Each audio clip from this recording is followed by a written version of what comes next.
Hello दोस्तों। मैं हूं उदित। आज हम बात करेंगे टुडे वैल्यू एरिया रिलेशनशिप की। टुडे वैल्यू एरिया रिलेशनशिप कल के मार्केट में बुलिश मोमेंटम रहेगा या बियरिश मोमेंटम रहेगा, ये बताता है। टुडे रिलेशनशिप 7 टाइप का होता है। पहला रिलेशनशिप होता है हायर वैल्यू रिलेशनशिप, जो बुलिशनेस को दिखाता है। दूसरा होता है ओवरलैपिंग हायर वैल्यू रिलेशनशिप, जो होता है मॉडरेट बुलिश। और तीसरा लोअर वैल्यू एरिया, ये होता है बियरिश। ओवरलैपिंग लोअर वैल्यू, ये होता है मॉडरेट बियरिश। और अनचेंज वैल्यू, ये होता है साइडवेज और ब्रेकआउट। आउटसाइड वैल्यू साइडवेज होता है और इनसाइड वैल्यू ब्रेकआउट होता है। इसे अपन एक एक को समझ लेते हैं। यह है higher bullish, higher value bullish. Higher value bullish में क्या होता है कि टुडे का जो वैल्यू एरिया होता है वो नीचे बनता है, और टुमारो वैल्यू एरिया जो है टुडे के वैल्यू एरिया के हाई के ऊपर बनता है। जैसे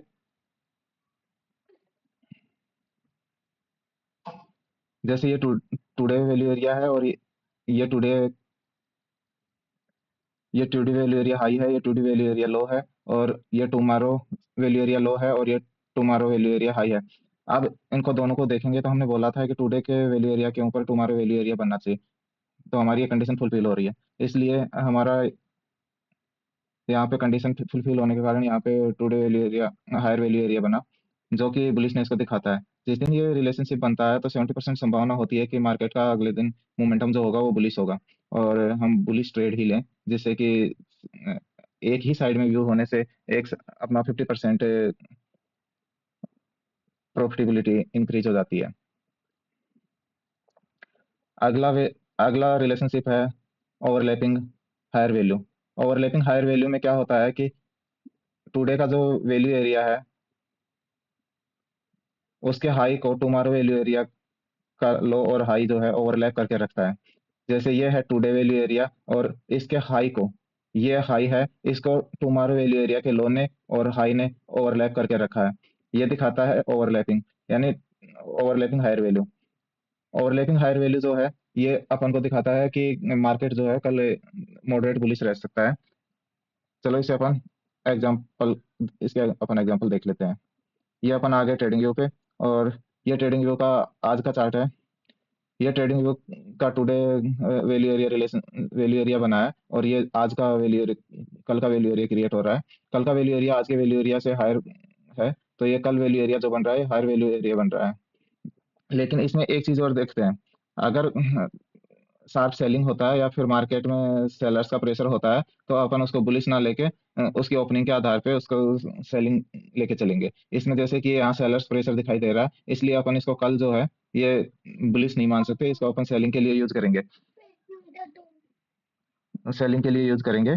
और दूसरा अपना था हायर वैल्यू ओवरलैपिंग। ये टुडे वैल्यू एरिया है और ये टुमारो वैल्यू एरिया है। ये टुडे वैल्यू एरिया के हाई को ओवरलैप करके रखा है। ये बना higher value overlapping higher value. Overlapping higher value के अंदर क्या होता है कि हमें बुलिश ट्रेड लेने होते हैं। जैसे कि बुलिश ट्रेड इसमें अपन कहाँ कहाँ ले सकते हैं। बुलिश ट्रेड इसमें हमारी 3 कंडीशन होती हैं। पहली कंडीशन होती है वैल्यू एरिया के ऊपर ओपनिंग की, दूसरी होती है वैल्यू एरिया के अंदर ओपनिंग, और तीसरी वैल्यू एरिया के नीचे ओपनिंग। तो बुलिश में जो है अपन बाई के लिए वैल्यू एरिया के ऊपर और वैल्यू एरिया के बीच में ही यूज करते हैं। आज मार्केट ने ओपनिंग दी वैल्यू एरिया के ऊपर, वैल्यू एरिया के ऊपर ओपनिंग दी, लेकिन अपना जो कंडीशन होता है वो होता है कि अपन वैल्यू एरिया हाई के ऊपर या पीओसी के ऊपर सेटअप खोजेंगे, और वहां पे बाई सेटअप मिलने पे अपन बाय करेंगे। लेकिन आज का मार्केट वैल्यू एरिया के ऊपर तो आया ही नहीं। तो इसे अपन दूसरा लेवल जो यूज करते हैं अपन वो करते हैं वर्जिन लेवल। वर्जिन लेवल को अगर देखेंगे तो ये यहाँ पे वर्जिन पीओसी है 2 दिन पहले का। ये वर्जिन पीओसी के ऊपर ओपन होता है मार्केट, और यहाँ तक रिट्रेस करता है, और यहाँ सपोर्ट लेके यहाँ पे एक्सट्रीम रिवर्सल सेटअप बनाता है, और एक्सट्रीम रिवर्सल सेटअप बना के यहाँ से बुलिश मोमेंटम देता है, और आराम से 1.5 का रिस्क रिवार्ड रेशियो दे देता है। ये अपना एक ट्रेड बना। उसके बाद मार्केट जो है यहाँ पे कंसोलिडेट होता रहा, और इसने हाई को ब्रेक किया, लेकिन वहां से वापस सेलिंग आ गया, और सेलिंग आने के बाद जैसे ही लो को तोड़ता है और रिट्रेस करता है, तो यहाँ पे भी आप एक ट्रेड बना सकते थे। अभी अपन चलते हैं अपने value area lower value area के ऊपर। लोअर वैल्यू एरिया के अंदर क्या होता है कि टुडे वैल्यू एरिया जो है वो ऊपर बनता है, और tomorrow value area today value area के नीचे बनता है। जैसे कि इसमें दिखा रखा है, ये टुडे वैल्यू एरिया का हाई बन गया, और ये टुडे वैल्यू एरिया का लो बन गया। और टुमारो का वैल्यू एरिया का हाई जो है टुडे के वैल्यू एरिया लो के नीचे बनता है, और लो जो है वो टुमारो वैल्यू एरिया हाई के नीचे बनेगा। तो ये टुडे वैल्यू एरिया के नीचे टुमारो वैल्यू एरिया का वैल्यू एरिया बना, इसलिए अपन इसको लोअर वैल्यू एरिया लेंगे और ये बियरिशनेस को दिखाता है। और अगला अपना रिलेशनशिप जो है वो है overlapping lower value area. Overlapping lower value area के अंदर क्या होता है कि मार्केट जो है वो बियरिश ट्रेंड बियरिश होता है, और मार्केट टुडे का वैल्यू एरिया जो बनाता है उसके लो को ओवरलैप करके टुमारो वैल्यू एरिया बनाता है, जैसे कि इसमें दिखा रखा है। ये हाई है और ये लो है, ये वैल्यू एरिया हाई और ये वैल्यू एरिया लो। टुडे के वैल्यू एरिया लो को जो है टुमारो वैल्यू एरिया हाई और टुमारो वैल्यू एरिया लो ने ओवरलैप करके रखा है, इसलिए इसको ओवरलैपिंग वैल्यू एरिया कहा जाता है। और ये जो है ये मॉडरेट बियरिश होता है। अब इसे अपन चल के देख लेते हैं चार्ट पे। ये टुडे वैल्यू एरिया बना है, टुडे वैल्यू एरिया के नीचे ये टुमारो वैल्यू एरिया बना, और टुमारो वैल्यू एरिया बनने के बाद जो है ये अपन ने इसके अंदर बियरिश ट्रेड बियरिशनेस को शो करता है, और बियरिश ट्रेड इसमें अपन ले सकते हैं। और अगला अपना जो वैल्यू एरिया था वो था higher value lower value overlapping. ये टुडे वैल्यू एरिया बना, और इसके लो को जो है ये टुमारो वैल्यू एरिया ने जो है ओवरलैप करके रखा है। ये टुमारो वैल्यू एरिया ने ओवरलैप करके रखा है, इसकी वजह से इसे ओवरलैपिंग वैल्यू एरिया कहते हैं। ओवरलैपिंग वैल्यू एरिया में एक चीज देखने के लिए होता है कि ये वैल्यू एरिया जो है एक ट्रेंड रिवर्सल के स्टार्टिंग में बनता है।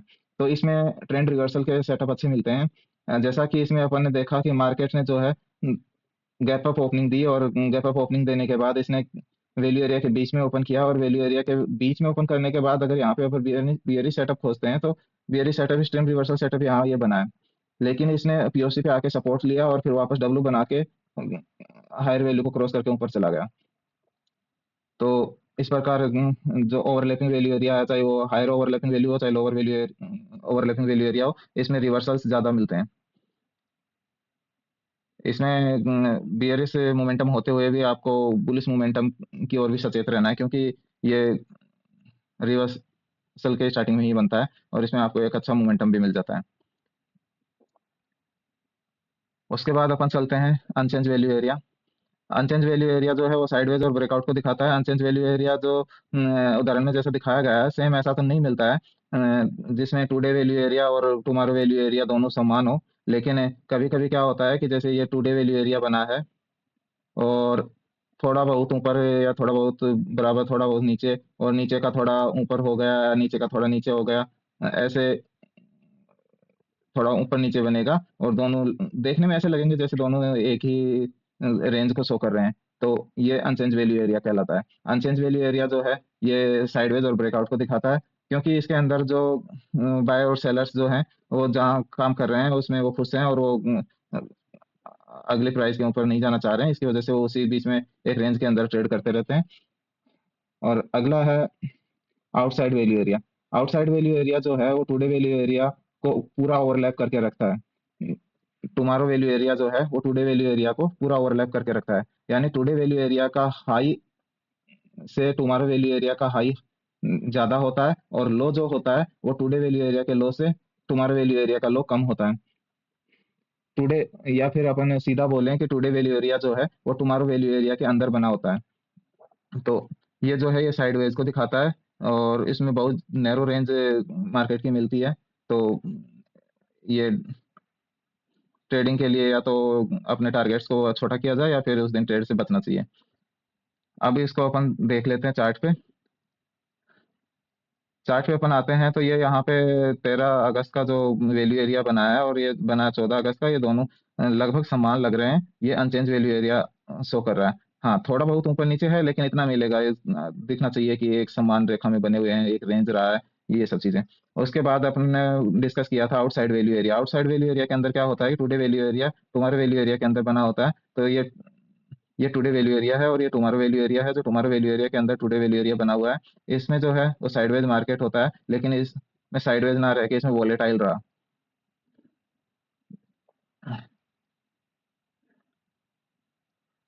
अगला जो वैल्यू रिलेशनशिप जो है वो उसे कहते हैं इनसाइड वैल्यू रिलेशनशिप, जो कि ब्रेकआउट को शो करता है। इनसाइड वैल्यू रिलेशनशिप में क्या होता है कि टुडे वैल्यू एरिया जो है उसके अंदर टुमारो वैल्यू एरिया बनता है। यानी एक तरह से बोलें तो इनसाइड वैल्यू एरिया बनता है, जो टुडे वैल्यू एरिया के अंदर ही टुमारो वैल्यू एरिया होता है। और ये दोनों वैल्यू एरिया अगर नॉर्मल विड्थ में बनते हैं और इनकी रेंज दोनों की नॉर्मल या नैरो रहती है, तो एक बहुत अच्छा ट्रेंड मिलने की संभावना रहती है ब्रेकआउट के बाद। तो ये अपन देख लेते हैं चार्ट पे। जैसे कि ये 8 अगस्त का जो वैल्यू एरिया बना है, ये बना है टुडे वैल्यू एरिया, और इसके अंदर इनसाइड वैल्यू एरिया बना है ये 11 अगस्त का। और इसके बाद देखो एक अच्छा ट्रेंड सामने मिला ब्रेकआउट के बाद। तो इसी प्रकार इनसाइड वैल्यू एरिया जो है वो ब्रेकआउट और एक ट्रेंड मार्केट को शो करता है। अब ये जो वैल्यू रिलेशनशिप जो अपने 7 वैल्यू रिलेशनशिप के बारे में डिस्कस किया, ये सातों वैल्यू रिलेशनशिप जो है कोई लोहे की लकीर या पत्थर की लकीर नहीं होती। इन्हें हमें देखना पड़ता है, और इसके आधार पे अगर मार्केट वर्क कर रहा होता है तो इनके आधार पे अपन ट्रेड ले सकते हैं। अगर हमें दिखाई दे रहा है कि मार्केट इसके आधार पे वर्क नहीं कर रहा है, तो हमें इसे लोहे की लकीर मान के उसी पे नहीं बैठे रहना चाहिए। फिर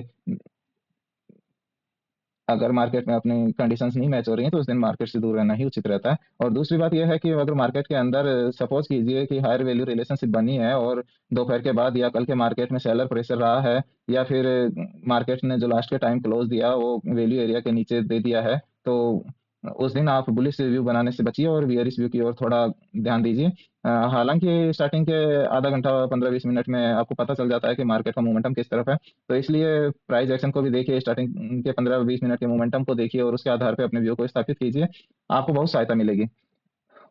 ये मनी जोन कॉन्सेप्ट जो है ये पिन पॉइंट आपको एंट्रीज देता है, और इसके ऊपर आप थोड़ा सा अगर प्रैक्टिस कर लेंगे तो बहुत हेल्पफुल रहेगा। थैंक यू दोस्तों। अगर आपको मेरा नॉलेज अगर नॉलेजफुल लग रहा है और मेरे वीडियो आपको पसंद आ रहे हैं, तो आप चैनल को सब्सक्राइब करो और मुझे सपोर्ट करो, जिससे कि मुझे भी मोटिवेशन मिले और मैं आपके लिए एक से बढ़ के एक मार्केट इनसाइट्स पे वीडियो लेके आऊँ। और ये भी बताइए कि आप किस चीज़ पे वीडियो देखना चाहते हैं। ओके, थैंक यू दोस्तों।